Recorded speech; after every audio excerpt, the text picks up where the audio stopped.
Ang pagsupak-supak sa mga Israelita ngadto sa sugo sa Ginoo nihatod nila sa kaalautan. Ngunang nakaingon sila, dili nami mosalig sa mga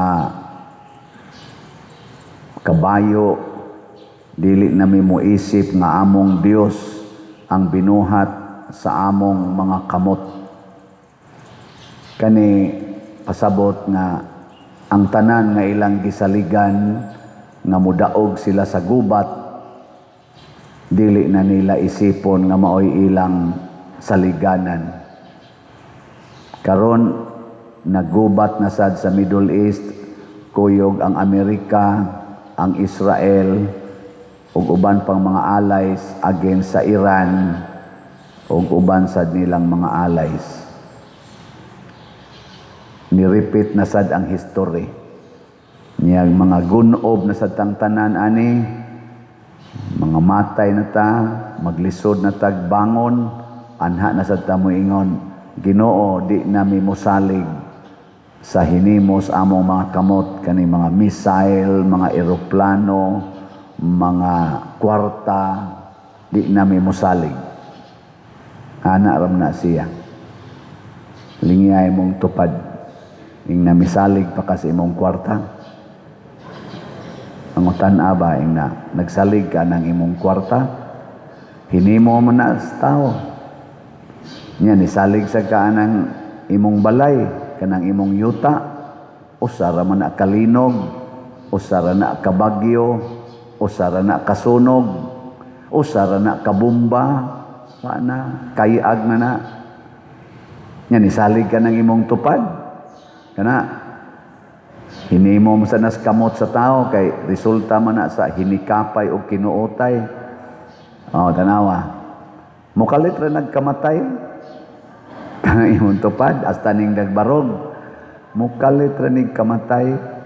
Ay gisalig ana. Unsa may tong saligan? Ang Ginoo. Mo na diri sa tong ebanghelyo na ingon gyud higugma gyud ang Ginoo labaw sa tanan. Tibuok mong kusog, kasing-kasing, huna-huna, o kalag. Unya human dayon, una patamo higugma sa iyang mga binuhat. Higugma asad ang imong isig katao, sama sa imong kaugalingon.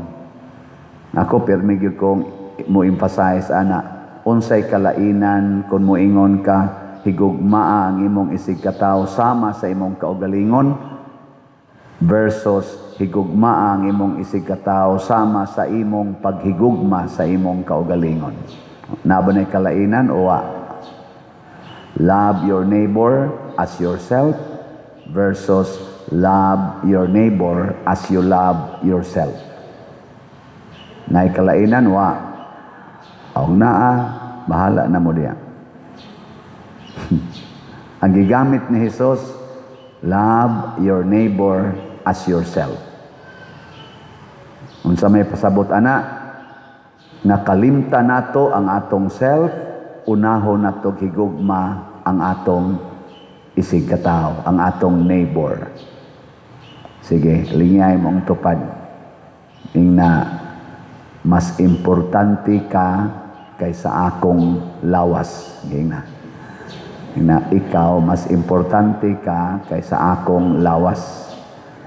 Pasabot, di ko muhunong og higugma nimo bisag imo pa kong kulatahon. Di ko muhunong og higugma nimo bisag imo pa kong patyon. Mao na gibuhat sa Ginoo. Ang Ginoo kita mas importante taniya kaysa iyang lawas dinhis kalibutan. Munang nisugot ra siyang ato siyang gikulata, ato siyang lansang sa cross. Wa gid siya musukol nato kay mas importante man ta kaysa iyang lawas. Mausad ni ang ato untang patakaran, pastilag i-apply ni sa Amerika, sa Israel ug sa Iran. Moingon ang Iran, Israel, Amerika, mas importante mo nako kaysa akong lawas. Moingon ding Amerika ug Israel, sana all. Nya moingon sad ang Israel ug Amerika, mas importante sa kanako Iran kaysa among kaugalingong lawas. Nya moingon dayon ang Congress, BP Sara, mas importante ka namo kaysa among lawas. Nya moingon sa BP Sara, labaw na mo, mas importante mo nako kaysa akong lawas. Wa na impeachment. Di ba? Wa na impeachment.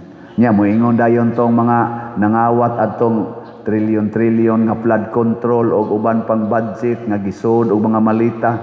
Hala, nakaamgo na ko karon, mas importante di ay ang katawhan nga Pilipino kaysa akong lawas, iuli ko ning mga malita. Pero wa na isod. Iuli ko ning mga sod sa malita. Pastang ninduta kaha. Perti gutong daghana. Trillions ko to, o gila tong iuli. Pastang ninduta ka, no? Pero sa inyong paminaw, iuli ka ha? Purti maganing lihay-lihay. Ako nasang mensyonon din si Attorney Ropel Banyok. Ako manang usas ako mga idols. Ako manang sundon iyang programa. Iya nasanggi pakita nga naglali si Ping Lacson o si Marcolita o ang ubang mga lawyers diya social media nagkomentaryo sa lalis ni Ping Lacson o ni Marcolita, mga senador ni si Marcolita. Senador Marcolita maunay unang chairman sa Blue Ribbon Committee nga sa dihang mura nagnipadong na ngadto ni Romualdez o sa presidente ang hearing, nag-ilis dayon sila ang katapusan niyang witness katus Gutisa o di si Diskaya niya nikalit lag-ilis ang senador nga presidente sa Senate o giilisan sa Just Blue Ribbon Committee ni Ping Lacson. Karon ang siging comment ni Marcolita ni Ping Lacson murag naglihay-lihay siyang hearing na ay mga tao nga iyang tawgon na sa mga taong dili niya tawagon para sa hearing. O ang dili niya tawagon kadtog yung gisigihag mention sa mga witnesses tama nilang Romualdez, kadtog sila Bersamin, uban pa diha. Igo rang gipa-resign, igo rang gipa-tago, pero wa na gyud ipatawag. Ngano kunong ingon ana? Mutubag sad si Ping. Ayaw paglabot-labot diha, pagara-gara sa ka, murag wa sa kay imong apan. Ana, mention sad si Ping, siyang mga apan ni Marcolita. Ang pangutana karon kinsa ka nilang duha, paminawa lang niya sa social media, ang naningkamot pagpakita gugma para sa atong nasod o kinsa sa kanila ang nahigugma lang sa ilang suod nga tao nga part sa ilang self. Si Ping Lacson o si Senador Marcolita? Kamo nalay hukom ana. Nasa ko'y ako nga hukom. Pero inyo sad. Mausad na akong ipangutana gyapon. Nagsingabot naman ang kanini ang eleksyon 2028 kung dili pa ta mapulpog aning gubat o madayon ganing eleksyon, kinsa kaha ang atong pilion, kanang nagmahal sa ilang partido o kanang nagmahal sa atong nasod? Kusga. Very good. Unya ron kun ang nagmahal silang kaugalingon manghatag og suborno para sa mga senior citizens og sa mga kabos ang manggawas na sa to mga AX, mga tupad ana. Mulinya mo dili. Istorya ay suko pa mga imugwa mo lista. Mao na muhunong na sa taana. Muhunong na taanang pagdawat anang ilang mga kwartang ipanghatag, dili na ta mosalig diha. Hindi mo ra na sa kamot sa tao. Panahon na gani is kumpanyas eleksyon 1 year before, naa gani maghatag-hatag, isalikway tanan na. Bahalag wa tay kaon. Bahalag wa tay ikatukod og balay. Ngano man, klaro na kaayo ning atong dagan sa atong nasod, kanus pa ta mahigmata, kanus pa ta mo balik sa Ginoo. Matod pa ni Propeta Hoseas, balik mo nga rin ako, kay akong ninduton ang inyong kinabuhi. Pamalik mo, ay mong patuyang anang inyong style. kita din sa Pilipinas na hugmok tag maayo, na hugno ning atong ekonomiya o ang atong kalinaw o kalipay dinhig kauswagan, ang ato kunong utang karon niabot na sag 18 trillion kapin, paspas na kaayo. Adtong niaging Pebrero 17 trillion pa to, karon 18 na, pastang paspasa. Dagko kay tag utang trillion pero why project? Hain man ang kwarta ha? Why project? Utang porting dako. Pagsud nila 12 trillion ang atong utang, karon 18 trillion, 6 trillion ang na puno, pero wa gyud project nga dagko. Rangaran pa tong niaging administrasyon na pay bill porting daghanas mga kalsada Luzon, Visayas, Mindanao, mga taytayan porting daghana. Rangaran pa to. Karon trillions. Why project? So klaro kayo nga ni ay na naglingkod sa atong nasod nga why pagmahal sa atong nasod.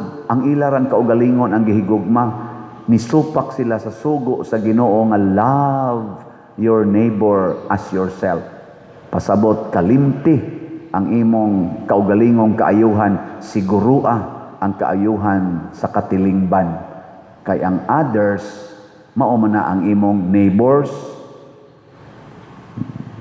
Nilingi na sa imong tupad, ang di mulingi, others. Ingna imong tupad, ingna siguroon atong slot kaysa bugas. Sige, ingna atong siguroon ang pagpalit og slot kaysa bugas. Ana, tanawa si San Jose, ato man ang ginubinahan San Jose, nagpabiling kabos, nga naman, magsige raman siya alagad, di man mangayog bayad, mag-agad ra magpilay ihatag niya, gitudlo sa na niya ni Hesus, og si Hesus sa nanudlo sa siya mga tinunan, kung mo serbisyo gani mo, panghatag mo sa way pagpangayog bayad, pero dawat lang mo bisan unsay ilang ihatag kaninyo. Kay mao man kinaiyas iyang ginikanan. Noon sa may nahitabo, gihatag yun nila mismo pinaagi sa witnessing attitude ni Mama Mary, gihatag nila ang tanan na makaluwas nato bisan pagani ang ilang anak. Gihatag kana pang slot di ninyo mahatag. Maria gani og si Jose, anak na gyud gihatag, gipapatay para lang kita maluwas. Pagkaninduta na.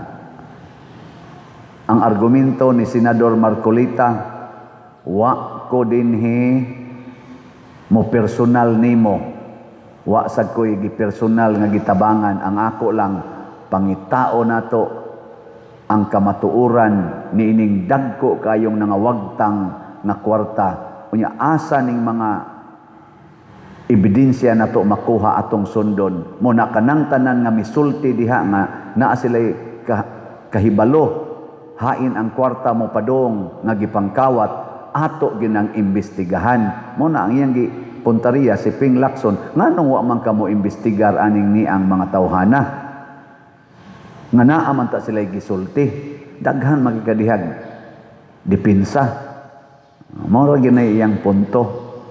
Si Ping Lacson sad ang iya sad sige sad siya ingon nga formality. Pero daghan silag mga inconsistencies. Di na lang kumusulti kinsay pinakadaghag inconsistency, kinsa say consistent nilang duha. Pero ang ato rong gobyerno daghan kay inconsistencies. Nabati nato nga niingon tag 20 ang kilos bugas, wa nahitabo. Hasta gani hinoon nga unta ipanghatag kay nanay linog, nanay bagyo, mobaligya pa hinoog tag 20 ang kilo. Inconsistent kayo. Muingon nga dili ta mo cooperate sa ICC nga mo-arrest dinhi sa ilang gustong i-arrest. Na-aresto si ingnom gilang na-kidnap si former President Rodrigo Duterte sa ICC. Ito na ron dito. 1 year na itong 11 na napriso. Unya, ninggawas na ron. Niangko na si Trillanes, nga siya di ay mo'y nagtabang sa mga ICC. Ni angkon sad ang ato karong ombudsman nga former DOJ nga duna sad sila meeting ni Trillanes para sad sa mga ICC nga operations. Sa una, sige sila yun, wa gitay contact, wa gitay operasyon, wa gitay cooperation.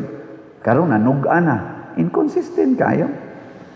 Sige sa ingon si President Marcos, I don't like impeachment. Ayaw na idayon ang impeachment. Wa na ikahatag na kaayuhan sa tong nasod. Karon, perti, round 2 na. Siging impeachment.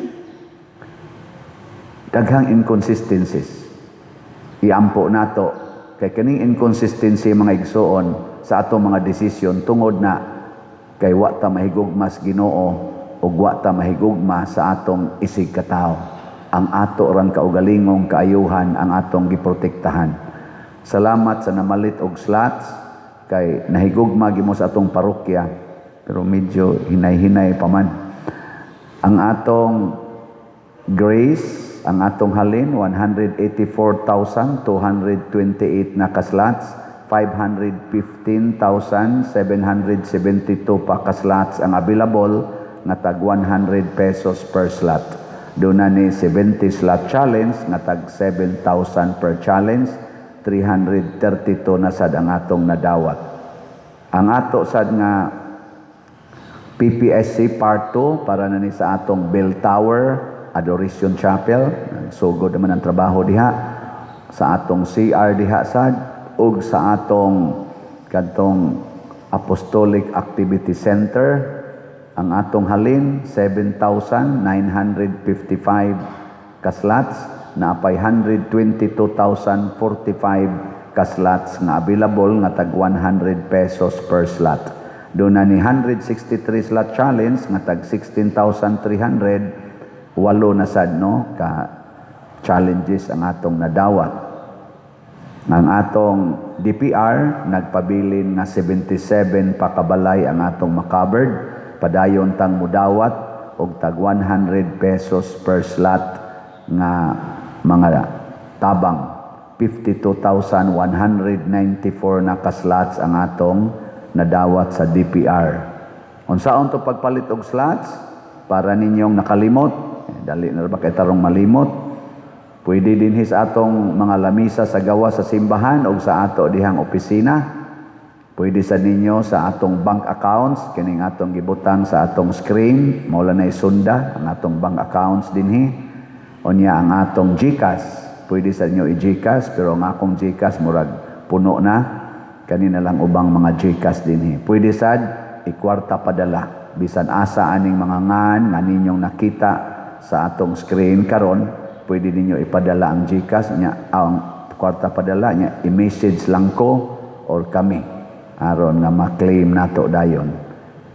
Salamat kaayo nya atong pakpakan ang namalit natog mga slots. Salamat kay tanan inyong gibuhat makaayo sa atong parokya, makaayo sa katilingban ug maosad nay makapahimo natong balaan at ubangas Ginoo. Maliwat ta ni San Jose, ni Maria ug ni Jesus.